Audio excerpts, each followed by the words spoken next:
Thanks, Lori and Zach. I think we're all awake now. Good morning. My name is Mary Blanton, and I'm your service coordinator today. Welcome on this sort of dreary, humid Sunday. So I'd like to welcome Gwen Groff back to the North Chapel again. We've missed you, Gwen, when you were in Virginia for the year. Our minister, Leon Dunkley, is away for a few days. He left on a bus at 7:45 this morning with a group of 11 teenagers. I think there were 19 in total, he said, with the staff. They left for Star Island, where the 3-day Brave Light program is being held. So Tatum, Taylor, and Natalie Kramer also went with him, and they're going to help with the program. And Sherry Mitchell and Tim DeChristopher are back again as well. So hopefully we'll get some report about it next week. And they've always had an amazing 3 days, so I don't expect it will be anything different. I'm grateful that Gwen is with us this morning. She will be giving a reflection titled, Nature Itself is the Only One. We now have large print copies of our order of service, and we also have hearing devices. If anybody needs them, just raise your hand and somebody will bring it to you. As always, there are many things happening at the North Chapel. I hope some of you will come to the church for the Oneness Global Summit next Friday, Saturday, and Sunday from 6 to 9 p.m. It will be in the backyard, weather permitting. This is an amazing opportunity to come together for peace with enlightened spiritual philosophers and teachers, Sri Prithaji and Sri Krishnaji. It's fine if you can only attend one day. So the information is in your order of service and you can sign up. Pure Kirtan will be performing before the final session on Sunday. Also, I hope some of you will join us for pizza night each Wednesday. Come make your own delicious pizza with toppings of your choice. And we bake pizzas between 5 and 6:30. So for information on all the other things that are happening here at the North Chapel, please read your order of service or look on our website, www.northchapelbt.org. So Tatum is away since he's at Star Island. So Jane has graciously offered to help with SE. And I believe coffee hour is on the front porch? Downstairs. Coffee hour is downstairs. So please join us there, stairs here. So please join us for coffee and conversation, or maybe lemonade and conversation. Our July theme is interdependence. Who we are is deeply intertwined with where we live, and yet our connection to and with our nearby world is often frayed. Talk of interdependence immediately calls up the work of saving the planet. But what if the first step towards saving the planet is learning to speak to it and hear it? And what if nature itself is the only one who can help us remember? Thich Nhat Hanh's concept of interbeing is a core of Buddha's teaching that emphasizes the interconnectedness and interdependence of all things. It means that nothing exists in isolation, everything in relationship with everything else. He says, if we look in this sheet of paper deeply, we can see the sunshine in it. If the sunshine is not there, the forest cannot grow. In fact, nothing can grow. Even we cannot grow without sunshine. And so, we know that the sunshine is also in the sheet of paper. If you are a poet, you will also see clearly that there is a cloud floating in the sheet of paper. Without a cloud, there will be no rain. Without rain, the trees cannot grow. And without trees, we cannot make paper. The cloud is essential for the paper to exist. If the cloud is not here, the sheet of paper cannot be here either. And if we continue to look, we can see the logger who cut the tree and brought it to the mill to be transformed into paper. And we see the wheat. We know the logger cannot exist without his daily bread, and therefore the wheat that became his bread is also in this sheet of paper. And the logger's father and mother are in it too. When we look in this way, we see that without all of these things, the sheet of paper cannot exist. Looking even more deeply, we can see that we are in it too. This is not difficult to see because when we look at the sheet of paper is part of our perception. So we can say that everything is in this sheet of paper. You cannot point out one thing that is not here. Time, space, the earth, the rain, the minerals in the soil, the sunshine, the clouds, the river, the heat. Everything coexists within this sheet of paper. The sheet of paper is made entirely of non-paper elements. And if we were to return any one of these non-paper elements to their source, there would be no paper at all.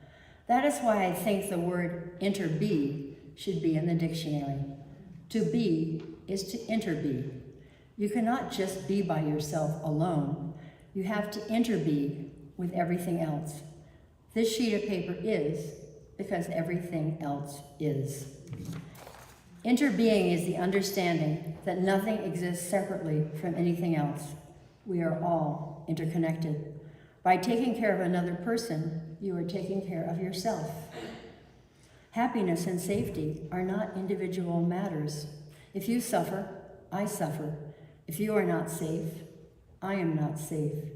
There is no way for me to be truly happy if you are suffering. If you can smile, I can smile too. The understanding of interbeing is very important. It helps us to remove the illusion of loneliness and transform the anger that comes from the feeling of separation. So we will now have a moment of silent prayer and meditation.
When I introduce a guest reflector, I always like to ask them if there's something I could share that isn't in their official bio.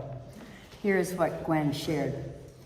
This summer, we spent a couple of weeks in Scotland and celebrated our daughter's civil partnership in a small ceremony on a beach of the North Sea. The occasion was enough like a traditional Scottish wedding that I got to see my husband and my son and my brother-in-law in kilts. Welcome, Gwen. Words matter.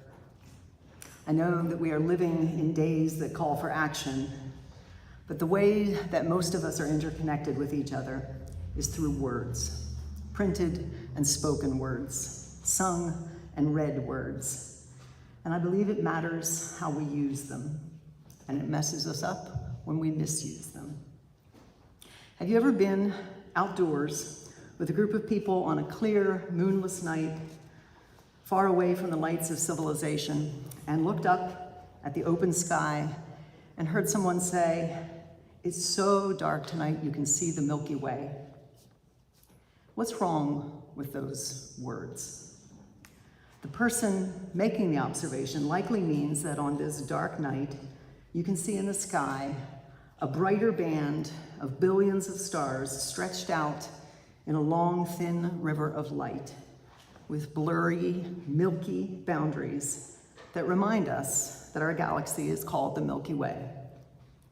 But saying, "I can see the Milky Way," sounds like we are standing here looking at something out there called the Milky Way. And of course, the reality is you can never not see the Milky Way.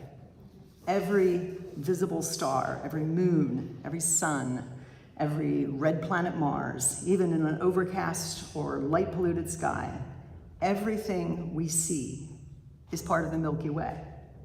We're sitting in the Milky Way. This air between us is part of the Milky Way. We are part of the Milky Way. The language that implies separateness is false. So if it's all the Milky Way, why do we see a milky line of connected, concentrated stars stretching out across the sky at night? If everything we see is the Milky Way, what is that starry band of milky light up there? You all may have learned this in school, and if you did, you can check out for a moment, but I didn't. And I think this is important because this, the Milky Way, is our home. This is us. So let me try to explain this the way I first got it, using a dinner plate. Our galaxy is shaped something like this flat plate. The Milky Way is a spiral galaxy. It's about 100 billion stars big. The diameter of the disk is about 100,000 light years from side to side. It's big. It takes 250 million years for our solar system in this to spin away around the center of the Milky Way, even going at 490,000 miles per hour. Our planet Earth that we stand on to observe the night sky is near the edge of our galaxy. We live in the outer suburbs of the Milky Way. Imagine that every atom that makes up this plate is a star with vast spaces between the stars. You know this plate isn't really solid. There are spaces between all the atoms, so it's a good model of a galaxy. We, in our little solar system, are somewhere out here near the edge. Let's say we're standing on our planet, represented by an atom that's an inch in from the edge of the plate, and we are inside the plate. We're in the clay of the plate, maybe a millimeter down and a millimeter up. So there are plate atoms all around us in every direction. But when we look across the plate, the atoms that look a lot more concentrated are a lot more dense. They're all stars. Maybe I should hold it like this, because we're looking up at night. The atoms of the plate would look like a denser band of stars, many billions of stars, when we look up at them, across this plane, as it were. They're at such great distances that they look milky. And so we say, I can see the Milky Way. But what we mean is, I am in the middle of the Milky Way. I am part of it all. And tonight, I can see the shape of it. It looks like a line because I'm looking through the plane. This happens to be a North Chapel plate. It's one of your plates that you were getting rid of when I last worked here during Leon's sabbatical. Someone put a stack of them out on a table downstairs with a please take sign. I think because they didn't fit in the new dishwasher or because they were too scratched or something. And I ate my lunch on it one day and I kept it. Thank you very much. But I digress. Do you see how the language that we use implies that we are separate from something that we're actually part of? Do you see how the language is somehow false? Another word that we misuse in a similar way, talking as if we're separate from something that we're fundamentally interconnected with, is nature.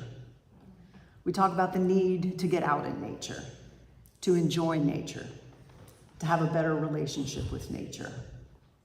Like the Milky Way, nature is not something separate that we can stand apart from. We are nature. We're animals, one species among many animals, living in our natural habitat. We're not people in nature. People are nature. I know this might seem pedantic, but I think it matters. Because if our language suggests that we are separate from nature. We tend to feel that we can do what we like with it, enjoy it or disregard it, exploit it or ignore it, use it as we need it. Its fate is separate from our fate. But if we remember that we are nature, we know that what we do to the rest of the natural world, we do to ourselves, because we are one. I think this is especially important to say in houses of worship, because the problem, at least in part, started here. The first book of the Bible, Genesis, tells the story of the creation of the earth, with God creating the first humans on the sixth day of creation. Genesis 1:28 says, "And God blessed them, and God said to them, 'Be fruitful and multiply, and replenish the earth. Subdue it. Have dominion over the fish of the sea, and over the fowl of the air, and over every living thing that moveth upon the earth.'" Even if you don't call the Bible your sacred text, the Judeo-Christian tradition has had a deep and lasting influence on all of Western culture, and we have internalized this permission to subdue and have dominion over the rest of nature. Or even if it is your book and you're a biblical scholar and you believe that subdue and have dominion are terrible translations, and that the original Hebrew meaning is closer to caretaking and protecting rather than extraction and exploitation. Still, this story of Adam and Eve in the garden has given all of us humans in Western culture a deep sense of humanity's exceptional status and rights to domination. We need to unlearn this myth of separation and superiority. We need to trust the interconnections that we feel when we go outside and connect with the rest of nature. Poet Carrie Newcomer wrote this week that forensic scientists can discern the place where we grew up or have lived for a long time by the elements present in our bones. They can also tell where we have been living by the elements found in the parts of us that are always growing, like our hair and our nails. We carry our landscapes with us, not only in our memories and hearts, but also literally in our bodies, in our bones. The land becomes part of us, and we become part of the land. We are interconnected. We have to get to know and fall in love with the rest of the natural world. We must love it as we love ourselves if we have any hope of saving it. I thought Mary Oliver said something like that more succinctly and poetically, and I was looking online for the exact quote, and I didn't find it, but I found several of her poems that describe that love, and I want to read one of them. This is one of her longer ones, but please don't check out here. I know that some of you call her Mary All Over because she is quoted here so much, but her words continue to be fresh and relevant and gorgeous, and yes, motivating. So here's one where she's clearly in love with her world by the sea. It's called The Return. 1. When I went back to the sea, it wasn't waiting, neither had it gone away. All of its musics were safe and sound. The circling gulls were still a commonplace. The fluted shells rolled on the shore, more beautiful than money. Oh yes, more beautiful than money. The thick-necked seals stood in the salted waves with their soft, untroubled faces, gazing shoreward. Oh, bed of silk, lie back now on your prairies of blackness, your fields of sunlight, that I may look at you. I am happy to be home. 2, I do not want to be frisky and theatrical. I do not want to go forward in the parade of names. I do not want to be diligent or necessary or in any way heavy. From my mouth to God's ear, I swear it, I want only to be a song, to wander around in the fields like a little reed bird, to be a song. 3, 2 eggs rolled from the goose nest down to the water and halfway into the water. What good is hoping? I went there softly and gathered them and put them back into the nest of the goose who bit me hard with her lovely black beak, with the pink tongue tip quivering, and beat my arms with her lovely long wings, and beat my face with her lovely long wings. What good is trying? She hissed horribly, wanting me to be frightened. I wasn't frightened. I just knew it was over. Those cold, white eggs would never hatch. The birds would forget soon and go back to the light-soaked pond. What good is remembering? But I wasn't frightened. 4. Sometimes I really believe it, that I am going to save my life. A little. 5. When I found the seal pup alone on the far beach, not sleeping but looking all around, I didn't reason it out, for reason would have sent me away. I just went close, but not too close, and lay down on the sand with my back toward it. And pretty soon it rolled over and rolled over until the length of its body lay along the length of my body. And so we touched. And maybe our breathing together was some kind of heavenly conversation in God's delicate and magnifying language, the one we don't dare speak out loud, not yet. 6. Rumi the poet was a scholar also, but Shams, his friend, was an angel, by which I don't mean anything patient and sweet. When I read how he took Rumi's books and threw them into the duck pond, I shouted for joy. Time to live now, Shams meant. I see him turning away casually toward the road, Rumi following, the books floating and sinking among the screeching ducks. Oh, beautiful book-eating pond. And 7. The country of the mockingbird is where I now want to be. Thank you. Yes. The days when the snow-white swans might pass over the dunes are the days I want to eat now, slowly and carefully, with gratitude. Thank you. The hours, fresh and tidal, are the hours I want to hold in the palm of my hand. Thank you. Yes. Such grace. Thank you. The gate I want to open now is the one that leads into the flower bed of my mind. Thank you. Yes.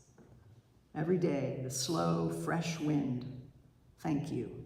Yes. The wing in the dark that touches me. Thank you. Yes. The words we choose matter. What we say affects how we feel, and what we feel affects what we do. When we have fallen in love with the rest of nature, we're energized to do political things like protesting and voting and making phone calls to representatives and having hard conversations with people we disagree with. And we also need to do the small, intentional, personal things. I have a friend who loves the world. I think she delights in subverting capitalism in small ways. She has chickens, and they lay more eggs than her family can eat, and so she randomly gives away eggs, even when the price of eggs suddenly doubled and then tripled, and she could have had a nice little side business selling eggs. She quietly continued to give away dozens of eggs. When I connected with her this week, she was delighting in having just surprised the man delivering an Amazon package to her neighbor by going out to his truck and giving a stranger a handful of fresh-picked raspberries. It reminds me of Wendell Berry's words from The Mad Farmer. Every day, do something that won't compute. A few years ago, someone I trust told me that I have to read the book Hospicing Modernity. It's one of those books that the title suggests all you need to know. Hospicing Modernity. For a year after I bought it, I didn't open it. I was busy reading a lot of other books that weren't about the end of the world as we know it.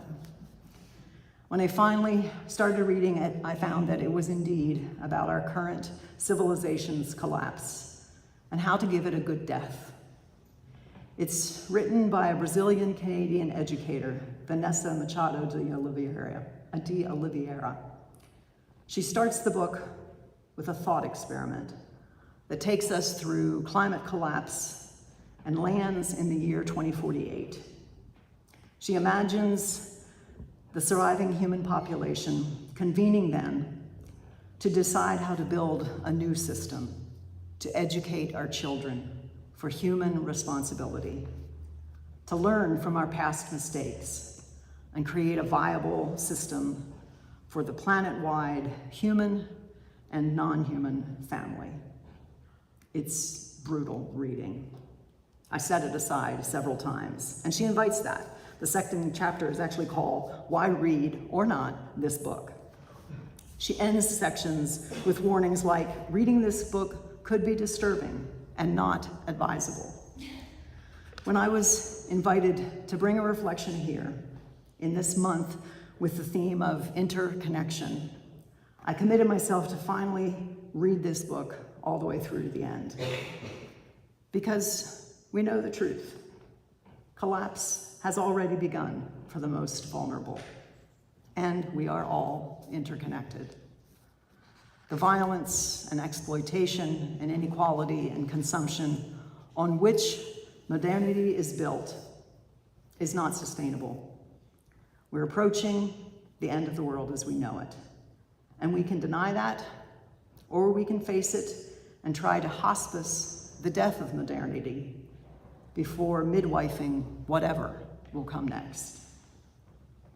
I can't say that I recommend this book, but I will say that I am very glad to have read it. It breaks through the denial about our past and our present, and it asks, how do we live now in light of the future? Who do you want to be with? What daily practices do we want to have established as second nature when things get harder than they are now? Our practices seem so tiny in comparison to the vastness of the problems we face. What practices sustain you? For me, there is nothing more important than sitting in silence, alone, and when possible, with other people, centering down, recognizing and quieting my chattering ego with all its distractions and defenses. And also going outside every day, looking for something in our natural world, including our human nature, that delights me. I think this month's theme is closely related to last month's theme of joy. Because I can easily become an Eeyore, I know I need to deliberately notice and focus on and reflect on joy. In 2019, just in time for the pandemic, the poet Ross Gay wrote a book called The Book of Delights. It's another one of those books that the title might be enough. Every day through a tough year, he wrote a short essay reflecting on some ordinary thing that he noticed that delighted him. During the pandemic, I decided to take on that little discipline. I need to notice something daily that delights me. And because words matter, I need to write it down. I don't know if the pandemic is over. I think not. But it is certainly not yet felt like it's time to stop recording my book of delights. I don't think anything that I'm saying is new to you today. Everything I've said was in the opening words, it's in the hymns, it's in this month's theme. You already know these things. I feel in many ways like I am bringing your old scratched plate back to you. And yet I don't believe that that's unnecessary. I think we need to be reminded of the things we already know. That's what our beloved communities are for. To remind us of the truths that we have affirmed, to encourage us to live by the love we feel, and to nurture relationships in the community of people we choose to love. May it be so among us.